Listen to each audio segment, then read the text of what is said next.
नमस्कार प्यारे बच्चों, आज हम करने जा रहे हैं हमारी 7वीं कक्षा का 9वां अध्याय स्वराज्य की नींव। प्यारे बच्चों, यह पाठ शिव शंकर जी द्वारा लिखा गया है और यह पाठ एक नाटक के रूप में है, एक एकांकी के रूप में है। जिस प्रकार एक नाटक में विभिन्न पात्र होते हैं, इस पाठ में भी कई पात्र हैं। कौन कौन से हैं, आइए इनका पात्र परिचय देख लेते हैं। प्यारे बच्चों, इस एकांकी में रानी शब्द का बार बार प्रयोग हुआ है। रानी का मतलब है झांसी की रानी लक्ष्मीबाई। तांत्या, जिसका अर्थ है तांत्या टोपे, जूही, मोतीबाई और झलकारी, ये तीनों ही रानी लक्ष्मीबाई की स्त्री सैनिक हैं और उनकी सहेलियां भी हैं। रघुनाथ और गुल मोहम्मद रानी के सैनिक सरदार हैं। प्यारे बच्चों, यह एकांकी एक ऐतिहासिक एकांकी है और पूरी की पूरी एकांकी, पूरा का पूरा नाटक 4 दृश्यों में ही समाप्त किया गया है। यह एक बहुत ही सरल एकांकी है। इसका घटना स्थल भी बहुत ही सीमित है, बहुत ही कम है। घटना स्थल शुरू होता है रानी लक्ष्मीबाई की सभा से, उसके दरबार से, और इसका एंड हो जाता है हमारे युद्ध स्थल में, जहां पर रानी लक्ष्मीबाई जी देश के लिए लड़ते हुए अपने प्राण दे देती हैं। तो प्यारे बच्चों, अब हम एकांकी पढ़ना शुरू करते हैं। इसमें मैं आपको पहले एकांकी को पढ़ूंगी और साथ ही साथ पूरे दृश्य में क्या वार्तालाप हुई आपको समझाऊंगी।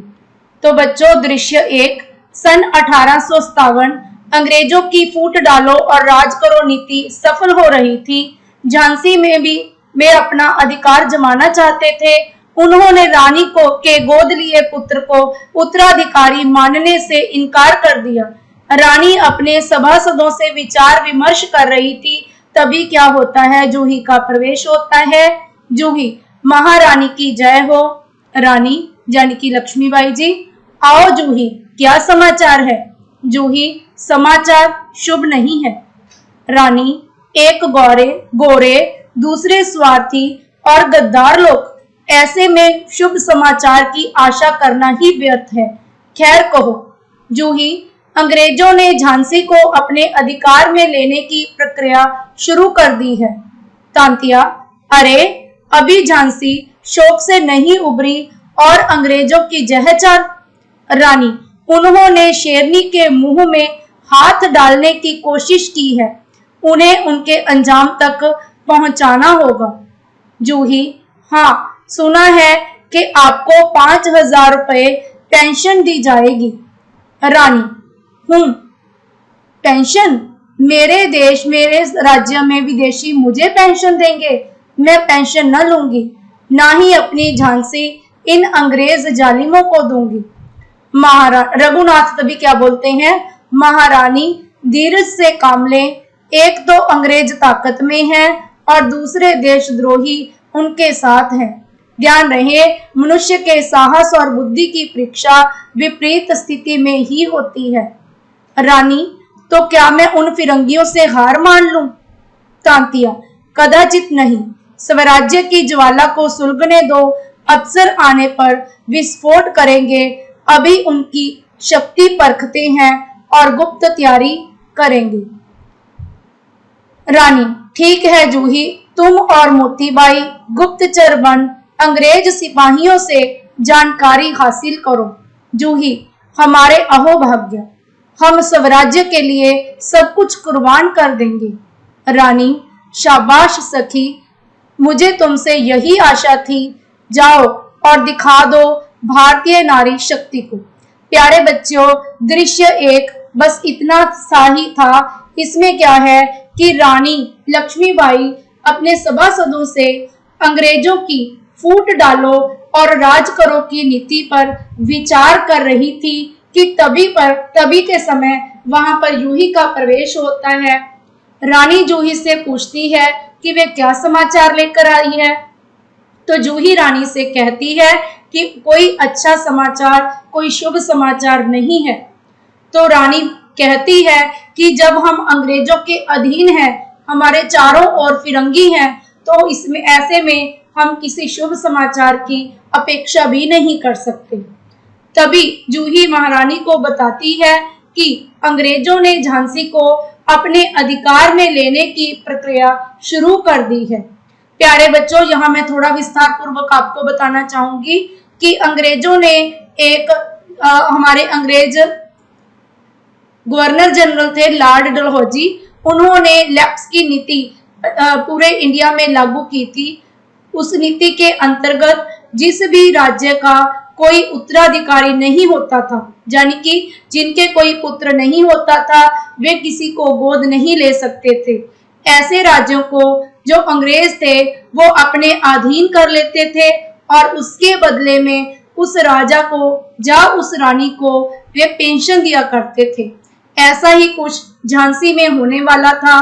झांसी की रानी लक्ष्मीबाई के अपने कोई पुत्र नहीं थे।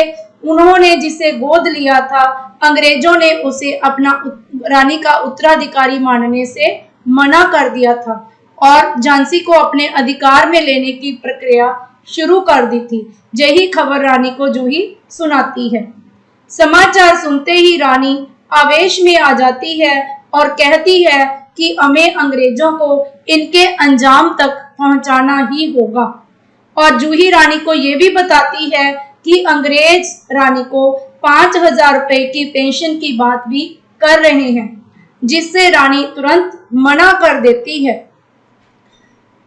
तो आगे क्या होता है, तभी रघुनाथ महारानी को धैर्य बनाते हुए कहते हैं कि हमें अभी आवेश से काम नहीं लेना चाहिए, हमें गुप्त रूप से तैयारी करनी होगी। ऐसा उन्होंने क्यों कहा? क्योंकि एक तो अंग्रेज बहुत शक्तिशाली थे और दूसरे रानी के ही राज्य के कुछ लोग जो उसके साथ देशद्रोह कर रहे थे, उन्होंने अंग्रेजों के साथ हाथ मिला लिया था। यानी कि रानी के कुछ लोग गद्दार प्रवृत्ति के थे। तो रानी पूछती है क्या हमें हार मान लेनी चाहिए?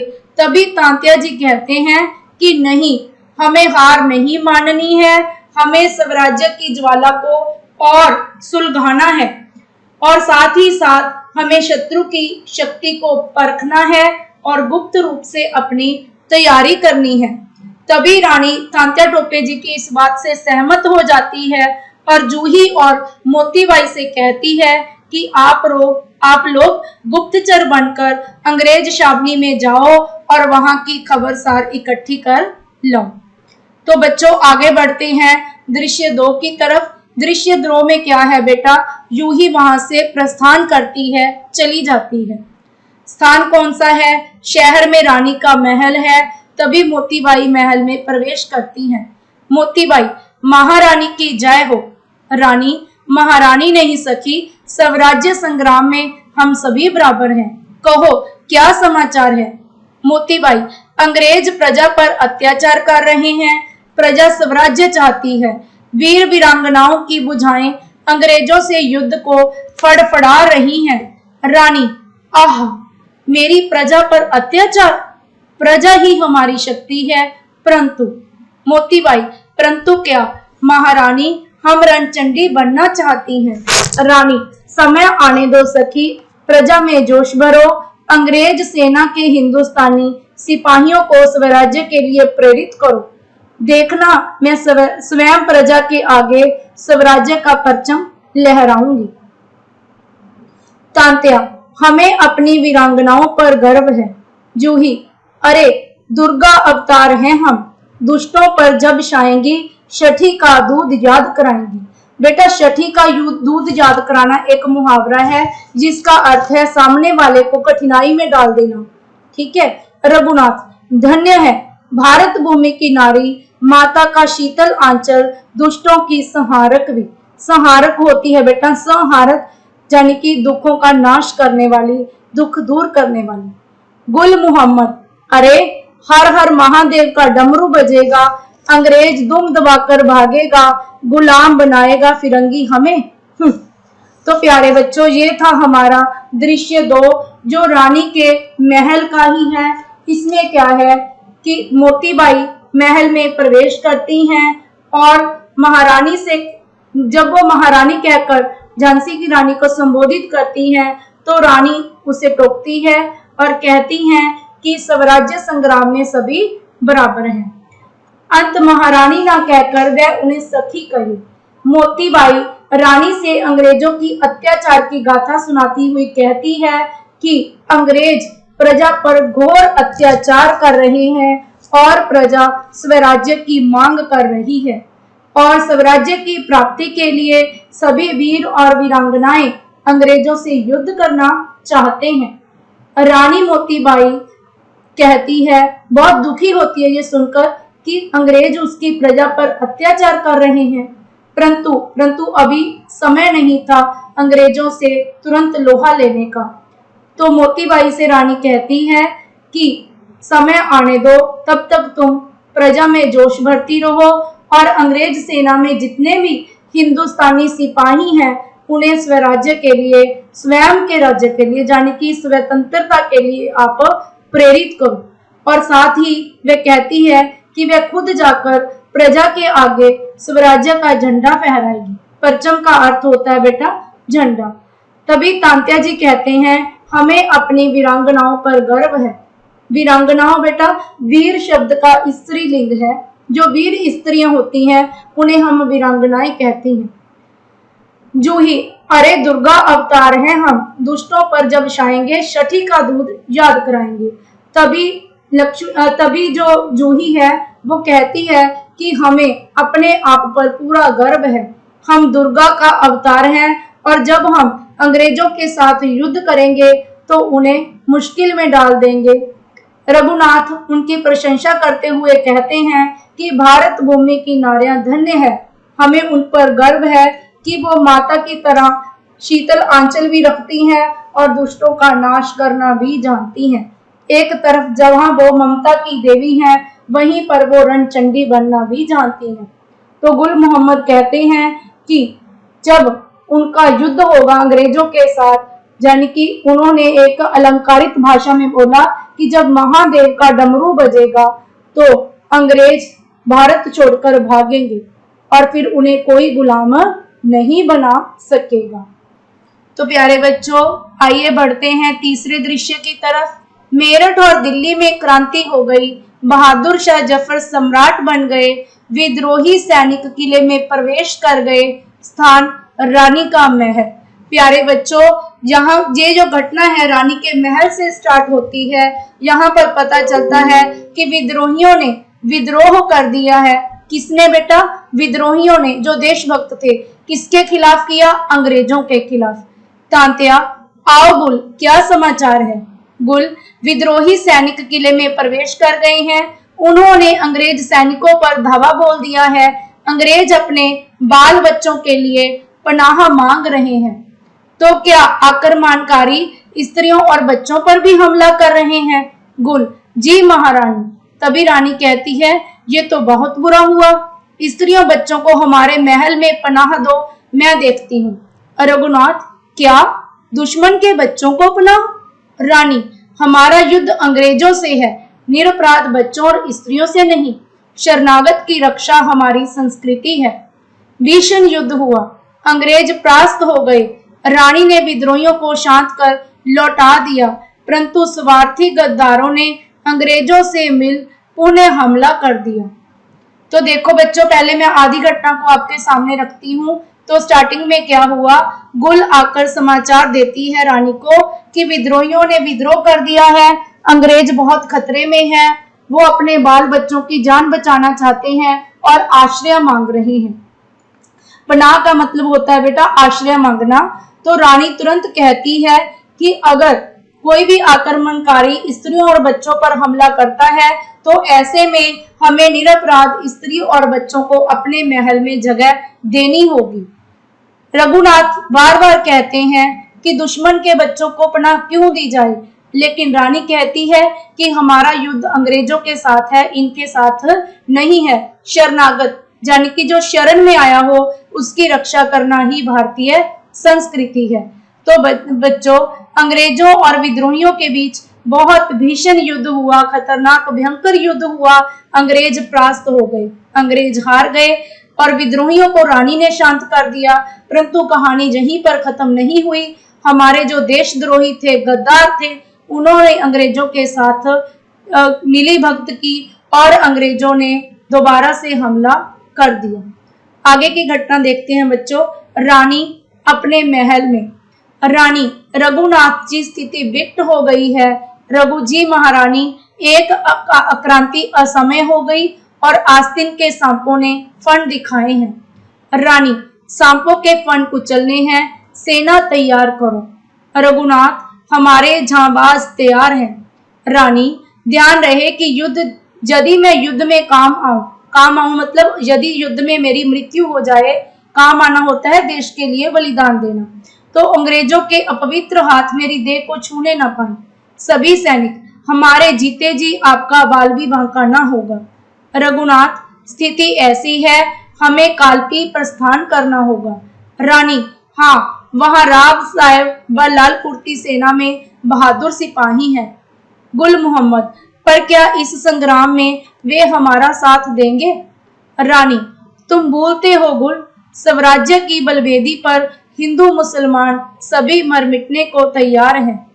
रघुनाथ परंतु किले से बाहर निकलना आसान नहीं है। झलकारी अरे यह नाचीज किस लिए है? मैं रानी का वेश बना अंग्रेजों को भटकाऊंगी और स्वराज्य के लिए भेंट चढ़ी तो धन्य हो जाऊंगी। रानी धन्य हो झलकारी, ईश्वर रक्षा करे, मेरे दोनों हाथों में तलवार दो सैनिकों। तो प्यारे बच्चों क्या होता है देखिए इस घटना में। आधी घटना हम पहले कर चुके हैं। तो रानी को अपने महल में ये समाचार मिलता है कि स्थिति बहुत ही विकट हो गई है। विकट का मतलब विपरीत हो गई है, भयंकर हो गई है। इसके पीछे रघु ने दो कारण बताए। एक तो क्रांति, जो अंग्रेजों का विद्रोह हुआ था, अंग्रेजों के प्रति विद्रोह किया था हमारी सेना ने, भारतीय सेना ने, वो असमय यानी कि समय से पहले ही हो गया। जब करने की योजना थी उससे पहले ही क्रांति फूट पड़ी। और दूसरा आस्तीन के सांप होते हैं बेटा गद्दार लोग, उन्होंने अपना रंग दिखा दिया, अंग्रेजों के साथ हाथ मिला लिए। लेकिन रानी ऐसे में भी हार नहीं मानती। वो ऐसे सांपों के, ऐसे गद्दारों के फन कुचलने को, उनका खात्मा करने के लिए बिल्कुल तैयार है और वह सेना तैयार करने का आदेश देती है। तो तभी रघुनाथ उसे कहते हैं कि हमारी सेना पूरी तरह से तैयार है। रानी उन्हें एक बात समझाती है कि अगर इस युद्ध में रानी के प्राण निकल जाएं, बलिदान दे दे रानी, तो अंग्रेज उसकी देह को छूने न पाए। सभी सैनिक कहते हैं, आश्वासन देते हैं रानी को कि उनके होते हुए रानी का कोई भी बाल भी बांका ना होना, कुछ भी ना बिगाड़ सकना, कि उनके होते हुए अंग्रेज आपका कुछ भी नहीं बिगाड़ सकेंगे। रघुनाथ बताते हैं कि उन्हें अभी अभी वहां से निकलना होगा, किले से बाहर निकलना होगा और कालपी के लिए रवाना होना होगा, क्योंकि वहां पर राव साहब और लाल कुर्ती सेना का साथ उन्हें मिलने वाला था। गुल मोहम्मद आशंका जताते हैं कि क्या इस सेना में उन्हें उनका साथ मिलेगा। तो रानी कहती हैं कि गुल, स्वराज्य की बलवेदी पर हिंदू और मुसलमान सभी तैयार हैं, बलिदान देने को तैयार हैं, लड़ने को तैयार हैं। रघुनाथ बताते हैं कि सेना ने चारों तरफ से घेरा डाला हुआ है, किले से बाहर निकलना आसान नहीं है। तभी झलकारी रानी को कहती हैं कि वो रानी का भेष बनाकर महल के भीतर ही रहेगी और अंग्रेजों को भरमाएगी, यानी कि अंग्रेजों को धोखा देगी कि वही रानी है। तभी रानी उसे आशीष देती है कि ईश्वर उसकी रक्षा करे और अपने दोनों हाथों में तलवार लेकर चलने का आदेश देती है। आगे देखते हैं बच्चों, अभी तीसरा सीन ही चल रहा है। एक गुप्त स्थान पर रानी, वीर सरदारों, झलकारी व अन्य बहादुर शेर स्वराज्य के लिए शहीद हो गए। जब तक हमारी जान में जान है, स्वराज्य के लिए लड़ेंगे। हमारा एक एक बहादुर 100 गौरों पर भारी पड़ रहा है। फिरंगी भयभीत है। हाँ, ध्यान रहे अंग्रेज मेरी देह को छूने ना पाए। गुल, हाथ काटकर चील कौओं को खिला देंगे, हमारी महारानी पर नजर भी डाली तो। रानी, चलो आक्रमण करो। रानी रणचंडी बन जाती है, मुंह में लगाम दबाए दोनों हाथों से युद्ध करती है। सबकी तलवारें कहर बरसा रही हैं, तभी एक अंग्रेज रानी के संगीन घोंप देता है। रानी घाव की परवाह न करते हुए, शाबाश वीरो शाबाश, विजय हमारी है, हमारे खून का एक एक कतरा स्वराज्य की नींव का पत्थर होगा। रघुनाथ, कुछ ही सैनिक शेष हैं, कोई गोरा बचने न पाए। तभी एक गोली रानी की जांघ पर लगती है, रानी घोड़े से गिरने लगती है। रानी गिरते गिरते, रघु गोरे मेरी देह को। गुल मोहम्मद और रघुनाथ भागकर रानी को संभालते हैं और जंगल की ओर ले भाग जाते हैं। तो प्यारे बच्चों, जे मैं आपको 3 हिस्सों में पढ़ाया। मैंने आपको जब तीसरा जो सीन था, तीसरा दृश्य, तभी जब रानी और उसके सैनिक वहां से निकल पड़े थे, किला छोड़कर बाहर आ गए थे, तभी क्या होता है, एक गुप्त स्थान पर उनकी सभा होती है। यहाँ पर पता चलता है कि रानी के बहुत से सैनिक और उसकी जो सखियां थी झलकारी, सभी प्राण त्याग चुके हैं। तो रानी तभी सभी बहादुर सेना को लड़ने का आदेश तो देती है, पर साथ ही ये भी कहती है कि अगर रानी की मृत्यु हो जाए तो अंग्रेज उसकी देह को छू ना सके। तभी भयंकर युद्ध होता है, रानी स्वयं भी युद्ध करती है। वो घोड़े की हाथ को लगाम को मुंह में दबाकर दोनों हाथों से, क्योंकि हमने देखा था कि रानी ने दोनों हाथों में 2 तलवारें ले ली थी, और रानी ने अपने बेटे को इस सीन में देखिए आप, पीछे लटकाया हुआ है, अपने साथ कसकर बांधा हुआ है, और वे रानी युद्ध करती है। सबकी तलवारें कहर बरसा रही हैं।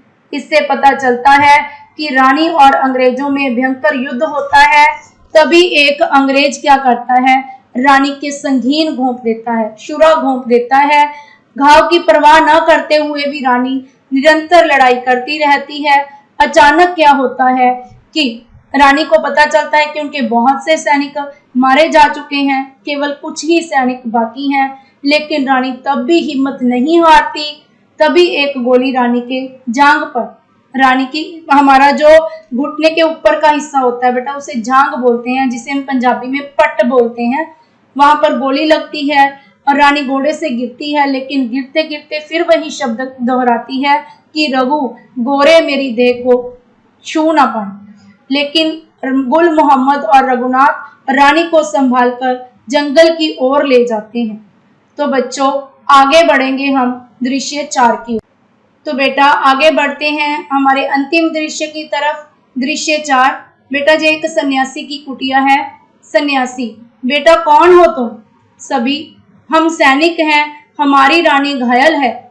सन्यासी पास आकर, मेरे अहो भाग्य, साक्षात देवी के दर्शन, इधर लिटाओ इन्हें। साधु रानी के मुंह में गंगा जल डालते हैं। रानी अर्ध चेतना में, यानी कि आधी सी होश में है। बाबा जी प्रणाम। सन्यासी, स्वराज्य की देवी को मेरा शत शत नमन। रानी, बाबा स्वराज्य कब मिलेगा? कैसे? बाबा, बलिदान से। तुम्हारा बलिदान स्वराज्य की नींव का पत्थर है। इन वीर वीरांगनाओं का रक्त इस नींव को पूरा करेगा, जिस पर स्वराज्य की इमारत चमचमाएगी। रानी, सच बाबा? फिर बुदाते हुए, स्वराज्य की इमारत चमचमाएगी, स्वराज्य का परचम लहराएगा। रानी अचेत हो जाती है। सभी सैनिक, आह, अंधेरा, घोर अंधेरा हो गया। बाबा, नहीं नहीं, प्रातः की किरण के साथ क्रांति रूपी सूर्य उदय होगा, स्वतंत्रता का प्रकाश लेकर। प्रकाश अनंत है, प्रकाश अनंत है, स्वराज्य चमचमाएगा, चमचमाएगा। पर्दा गिरता है। बेटा यहीं पे हमारी एकांकी समाप्त हो जाती है। तो आइए देखते हैं चौथे दृश्य में क्या हुआ। प्यारे बच्चों, चौथे दृश्य में क्या होता है कि रानी के सैनिक रानी को लेकर एक सन्यासी की कुटिया में पहुंचते हैं, जहां पर सन्यासी रानी के दर्शन पाना अपने को अपने अहोभाग्य समझता है। रानी के मुंह में साधु गंगा जल डालते हैं और रानी एक बार फिर कहती है कि अंग्रेज उसकी देह को छूने ना पाए। तभी रानी बाबा से पूछती है कि स्वराज्य कब मिलेगा और कैसे मिलेगा। तो बाबा उसे बताते हैं कि रानी का बलिदान स्वराज्य की नींव का पत्थर बनेगा, जहां से स्वराज्य की इमारत शुरू होगी और जो अन्य वीर वीरांगनाओं हैं उस इमारत को पूरा करेंगे। उनका रक्त जो है, उनका बलिदान है, इस इमारत को पूरा करेगा। इसी नींव पर, यानी कि रानी के बलिदान की नींव पर ही स्वराज्य की इमारत चमचमाएगी। ये कहते कहते रानी बुदबुदाती है और वहीं पर अपने प्राण त्याग देती है। उसके प्राण त्यागते ही सभी सैनिक कहते हैं कि चारों तरफ घोर अंधेरा हो गया है, लेकिन बाबा कहते हैं कि अंधेरा नहीं, इसके साथ ही जो हमारा स्वराज्य का सूर्य उदय होगा और स्वतंत्रता का प्रकाश चारों ओर फैल जाएगा और स्वराज्य का परचम लहराएगा। इस प्रकार बेटा रानी ने बलिदान देकर स्वराज्य की नींव रखी। इसीलिए शिव शंकर जी ने हमारे पाठ का नाम भी स्वराज्य की नींव रखा है। सभी बच्चे जानते हो आप कि 1857 में देश की स्वतंत्रता का पहला संग्राम हुआ था। ये घटना भी बेटा 1857 की ही है। 1857 से लेकर 1947 तक हम अंग्रेजों के खिलाफ लड़ते रहे और रानी जैसे अनेक महाबलिदानियों के बलिदान की नींव से ही हमारा देश जो है स्वतंत्र हो पाया। तो बच्चों आगे हम इसका अभ्यास कार्य देखते हैं। तो प्यारे बच्चों, हमारा पहला प्रश्न है, अंग्रेजों की नीति क्या थी? इसका उत्तर आएगा बेटा, हमने शुरू में ही पढ़ा था, अंग्रेजों की नीति थी फूट डालो और राज करो, डिवाइड एंड रूल। जूही ने रानी को क्या समाचार सुनाया? जूही ने रानी को बताया कि अंग्रेजों ने झांसी को अपने अधिकार में लेने की प्रक्रिया शुरू कर दी है। महारानी के सम्मुख कौन सी दो मुख्य चुनौतियां थी बेटा? एक तो अंग्रेज ताकत में थे और दूसरे अनेक गद्दारों ने अंग्रेजों का साथ दिया था। जूही और मोतीबाई क्या क्या कहकर रानी का हौसला बढ़ाती हैं। जूही कहती है कि जब वे दुष्टों पर छाएंगी तो रणचंडी बन जाएंगी, अंग्रेजों को छठी का दूध याद कराएंगी। मोतीबाई भी कहती है कि वीर वीरांगनाओं की भुजाएं अंग्रेजों से युद्ध को फड़फड़ा रही हैं। रघुनाथ के पूछने पर कि क्या आप दुश्मन के बच्चों को पनाह देंगी, तो रानी क्या उत्तर देती है? रानी कहती है कि हमारा युद्ध अंग्रेजों से है, निरपराध स्त्रियों और बच्चों से नहीं, शरणागत की रक्षा करना ही हमारी संस्कृति है। पाठ में आस्तीन के सांप किसे कहा गया है?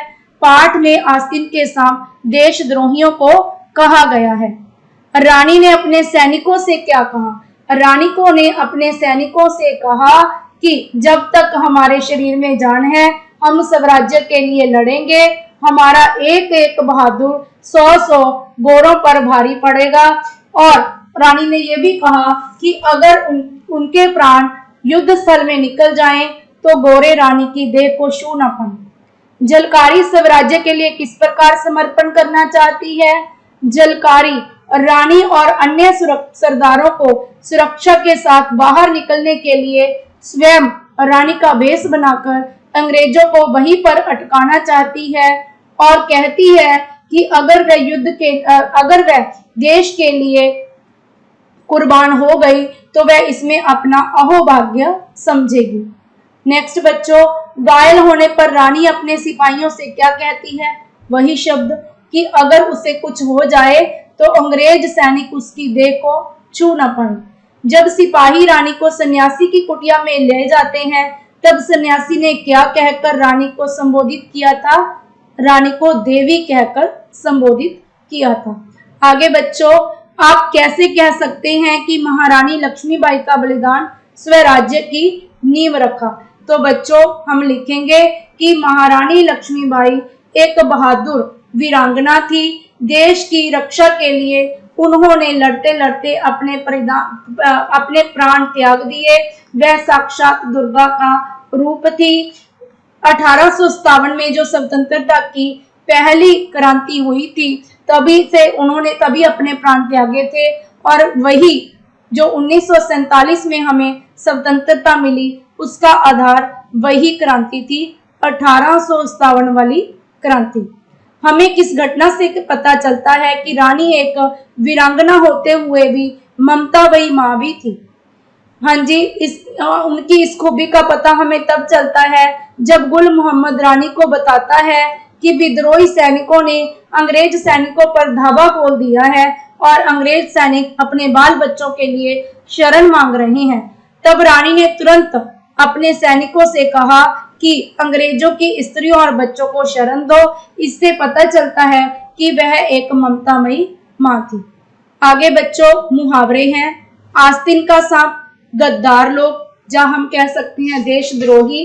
आस्तीन के सांपों से हमें बचकर रहना चाहिए।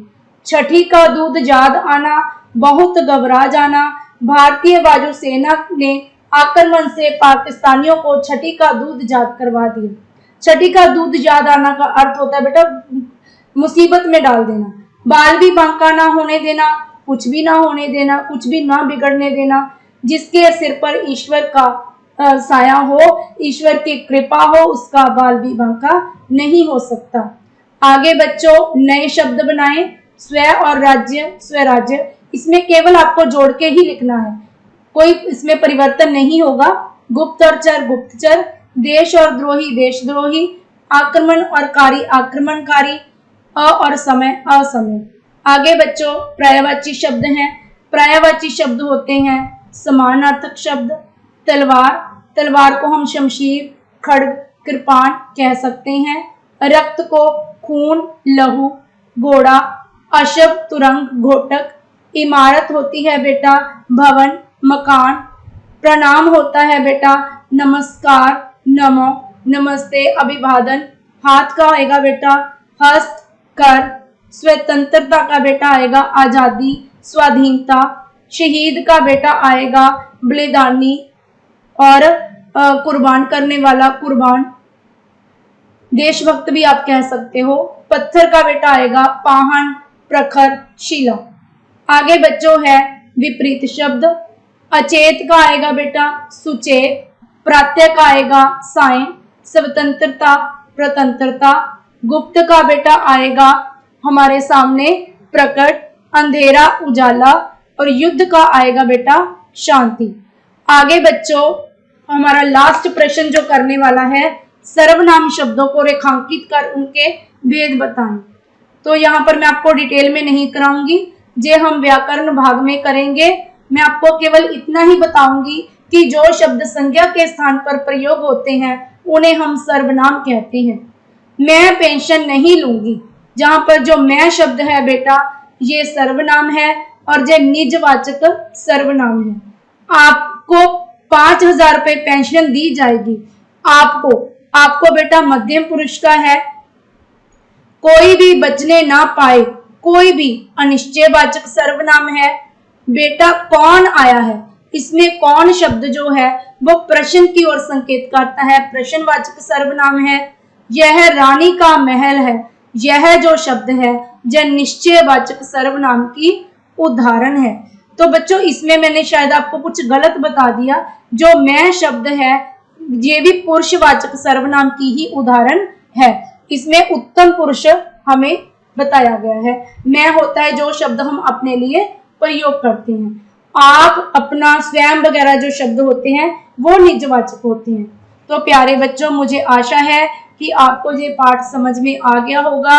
तो प्यारे बच्चों अगर ये वीडियो आपको पसंद आई तो इसे लाइक करें, शेयर करें और मेरे चैनल को सब्सक्राइब करें। अगर अभी तक आपने बेल आइकन नहीं दबाया है तो बेल को प्रेस करें ताकि नेक्स्ट लेसन्स के वीडियो अब तक पहुंचते रहें। बहुत बहुत धन्यवाद।